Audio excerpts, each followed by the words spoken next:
Mesdames et messieurs, ladies and gentlemen, dignitaries, family members, conference organizers, importantly, serving members, veterans. I want to, on behalf of Master Corporal and myself, I want to thank the conference organizers as well as the leadership of the Royal Canadian Medical Services and CanSoftCom in entrusting us in presenting on a very important topic, the Arctic. And not only that, the fact and focusing on our members who answer the call, who serves the mission to assert Canada's presence and sovereignty in what is probably one of the most difficult areas to operate in the world. And we owe it to those people that we're able to support them and bring them back home when necessary. As per conference policy, we're just presenting the fact that there is no conflict of interest or mitigation bias. Canada is an Arctic nation. That is the opening statement of Canada's Arctic foreign policy that was published in 2024, December of this past year. In it, the Government of Canada stipulates three main priorities for this: asserting Canada's sovereignty, advancing Canada's interest in the region, and promoting a stable, prosperous, and secure North. The reason for this is because, essentially, the Arctic is melting. The Arctic is warming 3 to 4 times faster than any other parts of the world. And because of that, the Arctic, which initially and for a very long time was seen as impenetrable in our defense in a certain way in protecting the head of North America, is now becoming passable. And what that does is that it's certainly opening shipping routes and presence of nations and adversaries as well, in terms of having access to the land, and also as our mandate of sovereignty and protection is also for communities up north. And so as you can see, for example, in this map, there's opening of also shipping routes where it's a lot faster to travel from one continent to another, and also access to essential minerals. And so, as Canada is an Arctic nation, what we need to realize and own is that Canada is NATO's Arctic expert. The Arctic file and the Arctic questions that come up, we need to own those solutions, and we need to share that with our colleagues. Nobody else will do that. We need to own it, and now is the time. And the important thing with this is that Canada is the only Arctic country in all of NATO. We are the only ones that have the land mass and the sea mass, with furthermore populated communities, including populated military bases, that have the same time and space and area of operation that is equitable to one of NATO's main adversaries, Russia. That's why it's important. And furthermore, why do we want to be in the cold? Not only to assert our presence, but also it's a tactical advantage. By us operating in the cold, by us being up there, it's a sign of deterrence. And that's what our NATO needs in terms of for global security. And those lessons learned, not only does it apply from a tactical or operational component, but also just includes also medical care, planning, and logistics. And certainly we're pushing a lot more people up north. Up Nanook, that used to happen maybe a couple of months in the year, is now happening almost throughout the year. And furthermore, just recently, I couldn't ask for anything better, there was in the Globe and Mail a 2-page write-up about Canadian Rangers doing a 9-day dismounted patrol, a sovereignty patrol by foot north of Alert. And so certainly we're now pushing and putting a greater presence in the winter and the summer of the Arctic, mounted on tracked vehicles, but also dismounted. And so as we're pushing more people up north, we need to also make sure that we're able to care for them and bring them back home. No soldier wants to be wounded in operations, but unfortunately working in the Arctic is dangerous. We need to be able to look after them. And certainly relying on small local health system, as they're very important and helpful and have that local and especially Indigenous knowledge, is not sufficient. So our goal today, and one of the main questions that we're all trying to answer in this room as well, is that how do we enable our soldiers to be resilient, withstand working in, again, one of these harshest environments? So certainly we're going to have a perspective from a soldier to be able to frame and understand what it's like to work in that kind of environment, analyze the medical logistics component in terms of how do we care for these patients in the north, and importantly, how do we get them back and how do we give them access to definitive care? Working in cold weather operations has multiple factors: the weather, the terrain, personal competency and training. This is an example of what we look for in avalanche. Enemy, which is not just the enemy itself, but sometimes it's the weather as well. And the equipment that we need to be able to trust and we know is going to be able to look after us so that we don't have further injuries. I will now pass on to Master Corporal for us to be able to have a better sense of a boots on the ground experience of what it's like to work in one of the harshest environments. Master Corporal. In reflecting on today's themes of resiliency in the cold, I'm reminded of an event that happened to me on an exercise a few years ago, one of many during that exercise. I often refer back nostalgically about this event as it describes the many realities of working in the cold as a soldier. We were on day 25 of a 30-day exercise, deep in the Arctic, far above the tree line, and hundreds of kilometers away from the nearest town. 2 nights earlier, 8 of us parachuted into the darkness, landing on a remote frozen lake. The only 2 minutes of effortless bliss up to that point. On the ground, we were skiing on hard snow with a light wind hitting our faces sideways. Our visibility was reduced to 100 meters. I hope I had chosen the right combination of clothing, which consisted of a wool base layer under a thin nylon over white. It was minus 20 with a light wind, and despite the cold, I was sweating from the effort of pulling my 90-pound toboggan, carrying my 50-pound rucksack, a 10-pound vest, and an 8-pound weapon. Choosing the right gloves out of a limited options is critical. Warmth almost always takes priority over dexterity. If I can't use my hands, I can't start a fire, open my rucksack, tie my boots, zip up my puffy. That day I chose thick ones to protect my hands from the wind and the cold. I also needed to consider how it will affect my weapons handling. That day we covered 17 kilometers, a major success compared to the previous day's 6 kilometer. 6 kilometers and about 10 hours of skiing with 8 fit and highly trained men. The difference, snow conditions. When the snow is deep and faceted, every member ends up breaking trail, exhausting the entire patrol. The previous night, we had a patrol member, Eric, pulling 2 toboggans so our lead navigator could move faster. When the lead soldier can break trail effectively, the rest can follow in his tracks and conserve energy. That day's progress of 17 kilometers was a relief as the objective was still far away. During the exercise, we moved at night and rested during the day. Over time, our bodies and minds adapted. The initial fear of the cold and darkness also faded away. We took disciplined breaks every hour.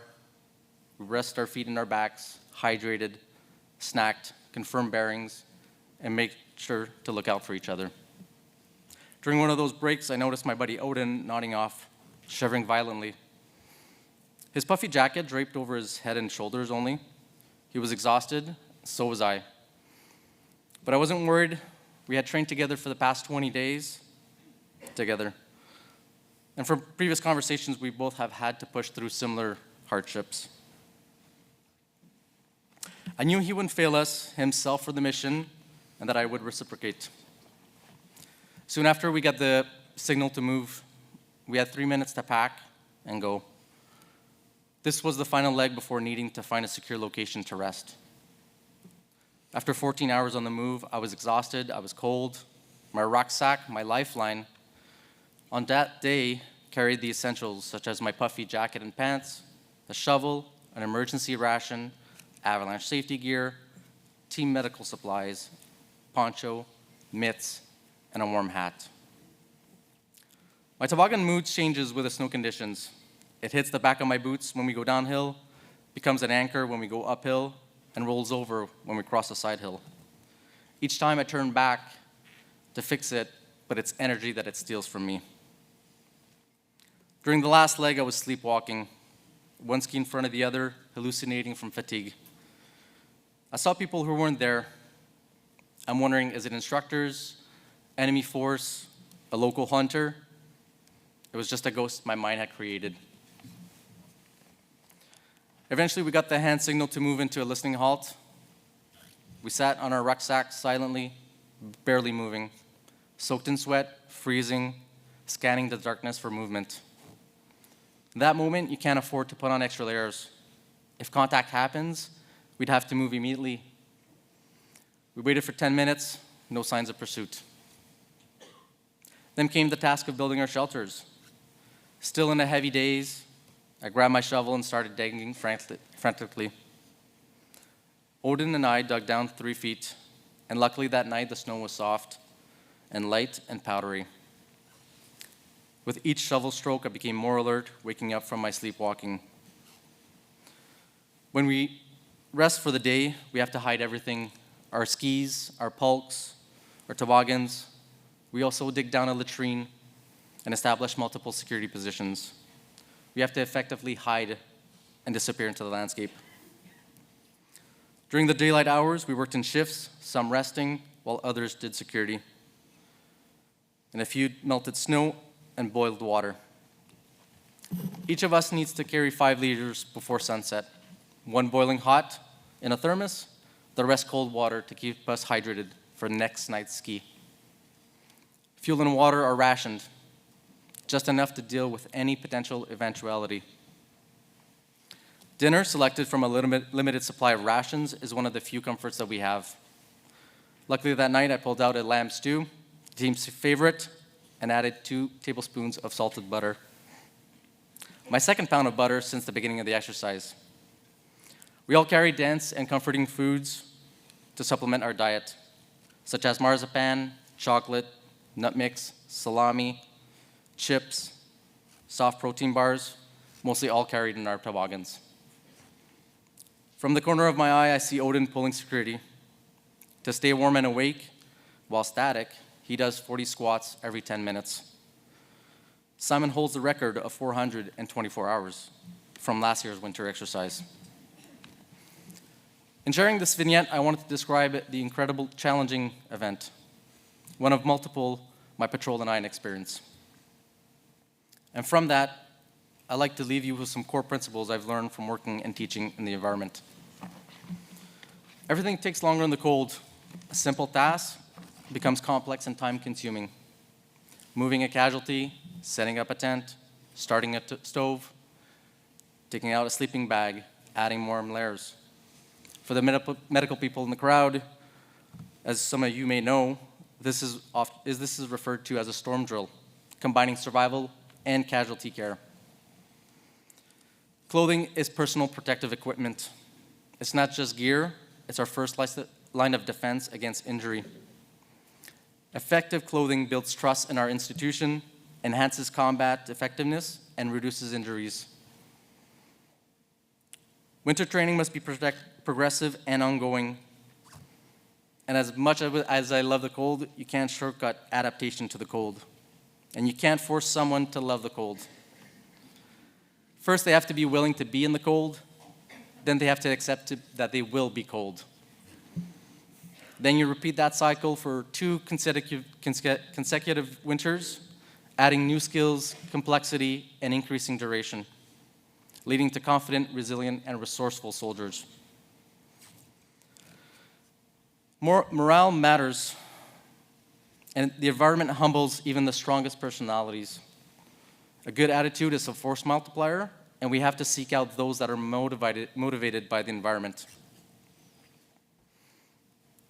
Every member, and specifically leadership, needs to stay present and focused in order to adapt to changing conditions. You need to react to changes in weather, morale, physical demands, broken equipment, difficult snow, people in trouble, casualties. They all have their challenges and solutions, and all can be learned on a 3-week course. These lessons aren't just tactical, they're human. In the cold, resilience is built over time with consistent, progressive, realistic training. We're all soldiers first, and health services personnel have the additional role of providing medical care. And that requires additional training and resources that we will now be explored in discussing the following lines of effort. So if you feel like it just got colder in the room, that's just you. We didn't do anything. So the main thing, so how do we meet the challenge? And certainly by having that firsthand exposure of what it's like to operate in these kinds of environment, how do we not only support our medics looking after our soldiers, but the soldiers themselves? And so these are the 3 lines of efforts respectively, that I'll be presenting today, amongst many others, as this is one piece of the conversation. One, for our medics, at progressive cold weather training, you need to be able to survive, thrive, withstand the challenges of the environment so that you're not becoming a casualty yourself. Two, we'll discuss medical logistics in the Arctic to enable point of injury trauma care. And finally, how do we get our soldiers back to definitive care when those initial therapies are not sufficient? The doctrine from the cold weather operations from NATO standard, and I'll highlight this document as well for those who are involved in the field, should be referred to on a regular basis. Believe it or not, it's very easy to read and very accessible as well. And interestingly enough, it was just recently published in October of 2024, because the cold is the kind of environment that we learn the lessons, we forget about it, and then we're having to redo it all over again. But the key thing that I found from this doctrine was the following, and it stems very much with what Master Corporal presented today. Cold weather requires special equipment, techniques, training for troops, otherwise operations and personnel will suffer, goals will become unattainable, and efforts will become matter of simple survival against the elements. Again, we are pushing our forces forward as a sign of, in terms of using it as a tactical advantage, as a sign of deterrence. And so when you're looking at cold weather training, it takes a lot, and that's the whole point of this slide with all these pictures. You need to be able to maneuver and move on different types of platforms. You need to know how to use your equipment, knowing how to feed yourself. In a piece that Master Corporal didn't speak about, but we also train for, what about those contingencies? What about if you fall through the ice and now you're in the icy cold water that now is sucking your temperature from your body 25 times faster than air? How do you get your skis and your equipment off and then build a shelter to warm yourself up when it's minus 50 degrees Celsius outside howling? These are the kinds of trainings that you need to know how to look after yourself even before you can provide medical care. And even from a tactical perspective as well, I'll bring you to the image at the bottom corner where you have that small tent that just lights up like a light bulb in the middle of the Arctic. Picture this being a medic looking after a casualty after pulling a casualty for a few hours. We need to know how to hide, not only as a way of being credible and integrate with our combat arms colleagues, but that also we don't become a target ourselves, as we very much know from the experience in the Ukrainian conflict at this very moment. And through that, as having a basic baseline of training, then after that also in terms of having cold weather subject matter experts peppered within health services would be very much of an advantage as well in terms of having advisors to commanders, mentorship and education for the troops, ensuring that there are individuals that are there to coach the troops to be able to work and operate in this challenging environment, and for some of them dangerous as well. Because if morale goes up, the fighting spirit goes up, and at the same time as well, it allows to meet the commander's main efforts. Having cold weather instructor cadre as well is force protection, because you're minimizing cold weather injuries. As a side note, our Scandinavian and Swedish counterparts have tolerance 0 for cold weather injury on training. If a cold weather injury occurs, it is very similar to medical error in a hospital, i.e. it is documented, registered, investigated, and audited, and especially from an instruction perspective, because this should not happen. And that's the kind of approach that we need to be using to train our soldiers and to protect them as well. And then from that as well, having pipeline as well training for these subject matter experts, such as having specific Arctic related training. This is the kind of stuff that NATO wants to hear from us, where we have a great relationship with the Cold Weather Center of Excellence in Cold Weather Operations that runs the Cold Weather Medic instructor course, but they need that Arctic piece, and that has to come from us. And as well, for these personnel to have qualifications to operate in the Arctic, such as the Arctic Operational Qualification Course and other insert and extract qualifications as well. As Master Corporal said, we need to be able to support and follow the mission using para, using military skiing, land over snow vehicle, or rope work in mountaineering. But we need to access that through the training authority of the Canadian Advanced Warfare Center, and that can be challenging as well coming from health services. So these are some of the efforts that we can do. If we were to talk now about medical logistics in the Arctic and using blood as an example, the reason why I use blood is for two particular reasons. Number one, it highlights the reality of providing care in the Canadian Armed Forces is always a relationship between the civilian and military components. We can't do things alone. The second piece as well is that when it comes to blood, it requires a lot of logistical constraints as well. It has to be kept in very tight temperatures between 1 to 6 degrees Celsius. And also once it leaves the blood bank, it lasts for about 21 to 28 days. So there's this ongoing life cycle of the resource that needs to be managed. It's not impossible to do, and certainly we do it all the time in the operation, but what about in the Arctic per se? And how does that fit in into medical care is that maybe a little bit different from your first aid training that you may have in the room. A soldier uses a march approach, and M, which is the first in our approach, is for massive hemorrhage. And so we need to stop the bleeding because that's the most common cause of battlefield injuries that we see. And the reason why that matters with a list of other interventions there is that we try to prevent blood loss because if there is blood loss that occurs, then the body goes into organ failure or damage and then goes into a shock state. And as the body goes into a shock state, it becomes incredibly dysregulated, and then the body itself can't stop to bleed, let alone with the initial interventions that our medics do. And so because of that, what we are finding and what we are doing as well from a health services perspective, we're enabling our medics to be able to provide blood right at the point of injury. And certainly there's different types of blood products. And so in the hospital tertiary care center, we're finding that as well providing whole blood, so blood containing not only the red blood cells, but also the clotting factors, so the whole kit and caboodle, as we would say, provides a survival advantage to our patients in the operating room, in the trauma suites. And that's within the first 24 hours, let alone 30 days, as you can see on this graph. So certainly this is a delta that needs to be addressed, and certainly there's some efforts that are being made, and I want to highlight some of the researchers involved with Canadian Force CF Health Services in terms of trying to provide, for example, the clotting factors that can be shelf stable, that can last up to 2 years by using what we call dried plasma. And then even more in these pictures is to highlight, there's further modalities that we need to adjust from the cold to just working in a hospital setting, not using glass vials. Glass will break in the cold, just using plastic, for example. But then but that's one thing, we're bringing the clotting factors, but what about the red blood cells? That's the key thing because we need to be able to bring the oxygen to the body so it can heal itself as well so that we don't go into that shock state.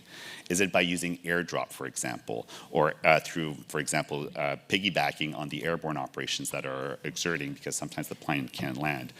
We certainly hear a lot about drones, but they're not necessarily the easy fix button. There's challenges in terms of battery life for the drones to fly, and furthermore in terms of de-icing.